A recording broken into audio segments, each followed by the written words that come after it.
人は人を好きになり、心の不思議を悟る。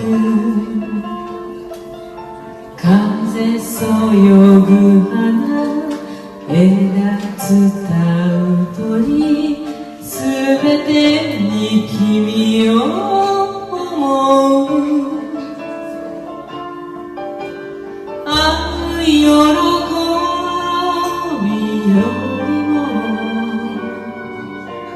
別れの辛さ、先に立って共に暮れてと息する。それ恋の始めなり。